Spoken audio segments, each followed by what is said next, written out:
The most of regret is caused by the past. The things in the past, the mistakes we made, the things we said, the things we didn't do. And the reason we feel so strong regret is because we are living in the past and we are holding on to these things. We're overanalyzing the mistakes we made. We're overanalyzing the words we said. And we just keep regurgitating this and going over and over these things that we cannot change. Today's episode is powered by Huel. Let's jump into the episode. I remember it was explained to me once, it's like a cow will regurgitate the food that they eat. So they chew it and spit it back up, chew it, spit it back up, and they keep regurgitating it and taking out the nutrients. And when you are thinking of the past and you're ruminating on it, this is what you're doing. You're chewing it up in your head, thinking about what you said, and you're taking out the bits that you want to hear, the bits you're focusing on. And when it is fueled by a negative self-talk, when it is fueled by regret and rumination, you start to focus on the negative aspects and you start to think, the thing you said was really embarrassing, really cringeworthy. And you keep thinking about that. Oh, it's so cringeworthy. And now you're in a space where that was cringeworthy. You thought about what you said, it was cringeworthy. And then the next time you think of it, you've been given this regurgitated memory that was based on fear, based on embarrassment, based on something being cringy. And then you regurgitate it again and you pick it out a little bit more. You dissect it a little bit more. So you start getting rid of certain parts, certain aspects of the memory. And soon all you're left with is the worse parts, the full embarrassment, the full regret in its totality. And this is what you do with everything. When living in the past and recycling it all through and through again, going over it, trying to change it, you're just fueling more and more regret. So you need to build this habit of living in this present moment. And at the start, it will be hard. You'll keep going back to the past, regrets of the past. But eventually it's like, if a horse-drawn wagon goes through the mud every single day and it takes a path, eventually what happens is the wagon wheels will carve a path and it'll dig deeper and deeper. Every day it goes through the mud, these wheels dig deeper and deeper until that becomes the chosen path and it becomes easy to take. The wagon just follows this path, no resistance, easily. And this is when you live in the past and you live with regret, then you start to dig the path down there. So suddenly you have this path that's so deep, so easy to go down, that you naturally fall down it. But what you do is if you start to be present, and to be present, you be present. Which sounds simple, but it's very hard. So at this moment, you can remind yourself, I need to be present. I'm just listening to William's words. That's all I'm doing. I don't need to live in the past. Get out of there. Be present. Be present. And you can keep reminding yourself of this throughout your day when you're sat on the bus. Be present. This is all that matters. Be present. Enjoy the present. And it's not like you're not fighting anything. You're not saying, I can't live in the past. You're saying, I'm just be present. Enjoy the present. Look around. Enjoy the present. That's the only thing you're doing. And eventually, you start to dig this new track in the path. You start to carve this new path where suddenly it's natural for you to be present. And of course, sometimes regrets creep in, but it'll be harder to go down that path because you have carved a new path. So start the new habit of being present. An exercise I came up with, and I thought it was kind of genius. It really is helpful. If you have a notebook, so you keep a notebook on or something on your phone, and this is to stop regrets from happening. So now we've got a way to stop living with regret, but this is how you stop regrets from happening. And basically, in a sense, this is how you can notice what is important to you and to take action on what is important to you, which sounds simple. You go, I know what's important to me. You don't. Otherwise, you wouldn't be putting up these things. If it was really important to you, you'd do it. So have a notebook, have your phone, and every time you get an idea to do something, I want to start a soup kitchen. I want to help the homeless. I want to send this message to a loved one. I want to start this new job. I want to start working out. Whatever it is, just write it down. So you get the thought, I want to start working out. I want to start working out. Throughout your days, I want to start working out. Or in your book, I want to start working out. And over a few days, you'll start to go, wow, I think about this thing a lot. Weeks, you'll go, right, this is getting a bit ridiculous. Months, you'll see in front of you evidence that this thing is of supreme importance to you. And then you can start to go, right, look at this book that's filled with all the things I want to do, all the things that are important to me. And you go, right, I'm going to do it. That is important to me. I'll do it. And this really helps you to not make regrets. Because oftentimes it is not the things we do, it is the things we don't do that we regret most. Another sense of that will help you with regret is this idea of perfect chaos.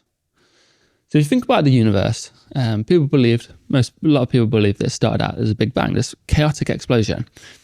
And the universe expanded within a fraction of a second.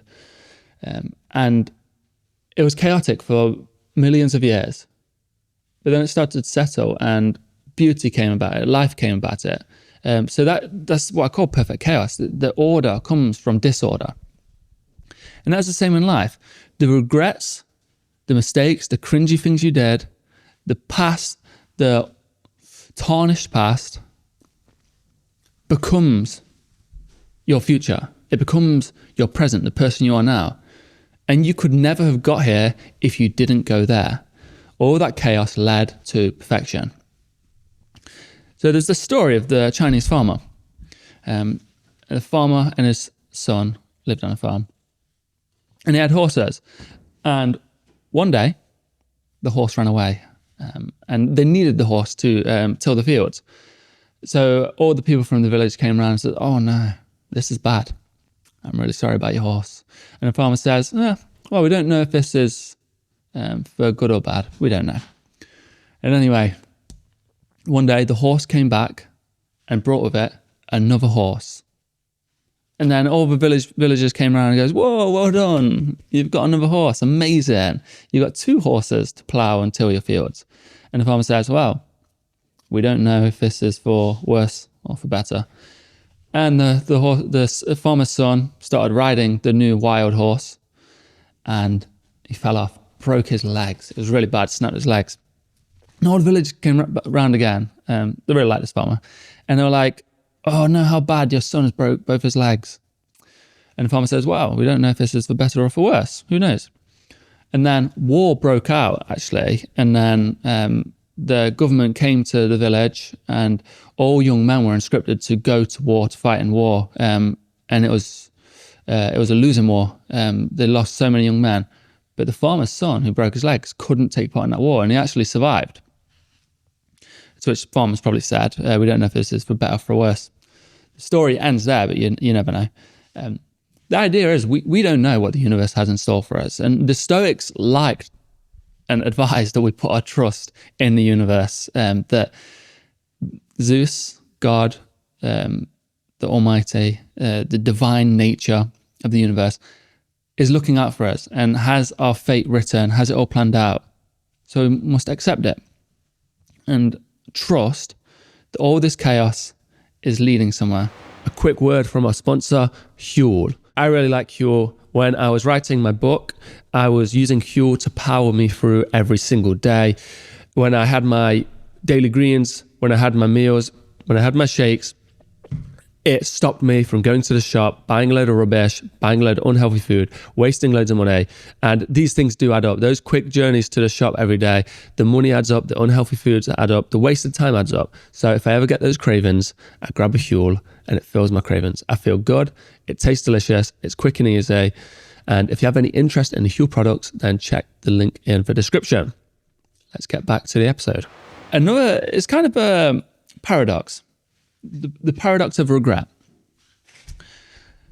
So imagine you're holding on to regret right now and you're living in the past right now and you're doing this for days, months, years, weeks. decades, and you're holding on to this regret in the present moment, and you're thinking about all the things that you regret.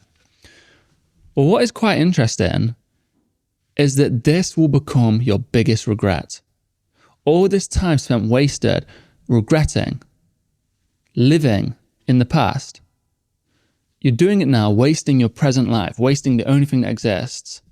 And one day that will become your biggest regret, holding on to all this regret. So, you are only here because of your past. That's the only reason you're here. So everything that has happened in the past has led you to become the person you are now. And that's why we need to stop going over these things, thinking how bad they were. You know, cringeworthy stuff is only cringeworthy because we've grown since then. Because the person we are now understands that we wouldn't do that now.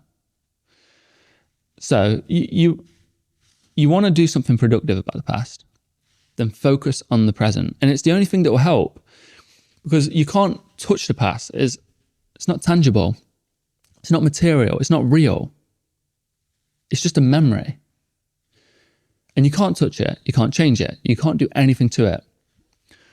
But the best thing you can do is to focus on the present. And even if you've done bad things in the past that you might think are unforgivable, that you might think that this loved one will never forgive me for that thing, thinking about it, all it is doing is making yourself moan and pity your situation. You're just feeling sorry for yourself about something you did wrong. But if you want to make it right, be good in this present moment. And you can never fix, if a cracked part, even if you glue it together, it's still got its cracks. The damage has been done, but you can still glue the pot back together. You can still work on your life. You can still become a better person. And who knows, in time, the person you hurt might look at you and go, they're a better person now. They're trying. They've stopped sitting there pitying themselves over a thing they did to me. So, be present. You cannot touch the past. Be present. And I want you to keep practicing that idea of being present, because it's very simple. It's very freeing. It's very liberating. All this weight you have on you from the past and the future, the world, the heavy burdens, everything we're exposed to, it's heavy and it really weighs down on us. But if you just sit there, breathe all out. And I want you to do this. I know some of you are probably listening thinking this is silly, but I do this all the time. Just relax and go, the present moment's quiet. It's very quiet.